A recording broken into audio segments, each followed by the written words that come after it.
My channel. तो आज हम जो सीखने वाले हैं वो है लेजर अकाउंट। आपको याद होगा हमने इसके पहले सीखा था जर्नल अकाउंट क्या होती है, उसकी एंट्रीज कैसे करेंगे, और सबसे पहले हमने सीखा था कि प्रोसेस ऑफ अकाउंटिंग क्या होता है। तो ट्रांजेक्शन के बाद था नेक्स्ट स्टेप जर्नल होता है, जर्नल हमने सीख लिया। अब आता है अगला स्टेप जो होता है वो लेजर। तो आज हम जो सीखेंगे वो सीखेंगे लेजर क्या होता है, उसमें एंट्रीज कैसे करेंगे और उसका फॉर्मेट क्या होता है। शॉर्ट एंड सिंपल में सीखते हैं।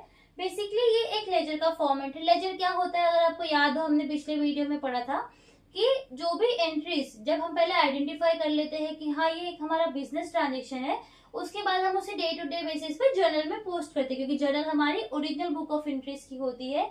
सबसे पहले हम कोई भी ट्रांजेक्शन जर्नल में रिकॉर्ड करते हैं, ठीक है।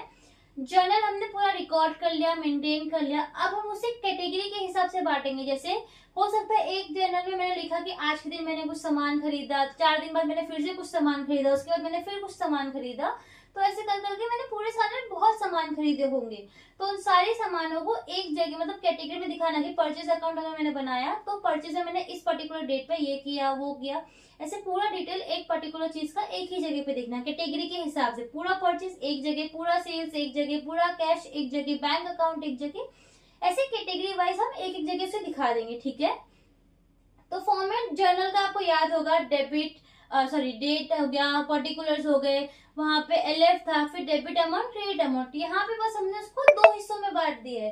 फर्स्ट साइड जो दिया डेबिट साइड दिया, और सेकंड जो दिया है वो क्रेडिट साइड। डेट पर्टिकुलर, वहां पे लेजर फोलियो था, क्योंकि अब हम लेजर में काम कर रहे हैं तो यहाँ पे जर्नल फोलियो हो जाएगा, क्योंकि यहाँ पे हम जर्नल का पेज नंबर मेंशन करेंगे, ठीक है।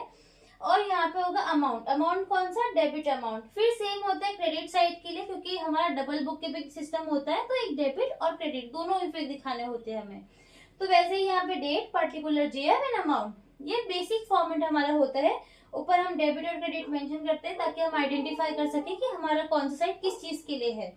और यहाँ पे नेम ऑफ द अकाउंट का मतलब हो सकता है ये परचेज अकाउंट बनाया तो यहाँ पे आप लिखोगे परचेज अकाउंट, सेल्स अकाउंट हुआ तो सेल्स अकाउंट, कैश हुआ तो कैश, बैंक हुआ तो बैंक, एक्सपेंस हुआ तो एक्सपेंसेस, इनकम हुआ तो इनकम बेस, कि आपको ट्रांजेक्शन क्या दिए गए हैं उसके बेसिस पे आप वहां पे एक पर्टिकुलर अकाउंट बना दोगे। ये बेसिक फॉर्मेट होता है, ठीक है। अब अज्यूम करके चलते एक ट्रांजेक्शन होता है कि आपने कुछ सामान खरीदा, जो हमने जर्नल में भी पढ़ा था कि purchase account debit to cash account. क्यों, हमने परचेज किया, कोई सामान हमारे पास आया और हमारे पास से क्या गया, कैश हमारे पास से चले गया।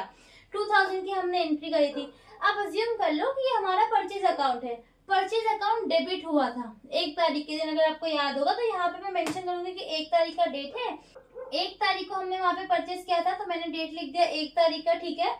परचेज अकाउंट में अभी जिस चीज का अकाउंट है आप उसका वापस तो वहां पे मेंशन नहीं कर सकते। तो purchase account debit to cash account, हमने परचेज किया था, मतलब परचेज अकाउंट के डेबिट साइड में क्या आएगा यहाँ पे, टू कैश अकाउंट, ठीक है। वहां पे हमने 2000 रुपीज का, एक सेकेंड दीजिएगा, यहाँ पे तो जर्नल नंबर आएगा, यहाँ पे हम डैश कर देते हैं अभी कलर, यहाँ पे हम दिखाएंगे 2000 रुपीज का हमने परचेज करा था और हमने वहां पे कैश दिया है, ठीक है।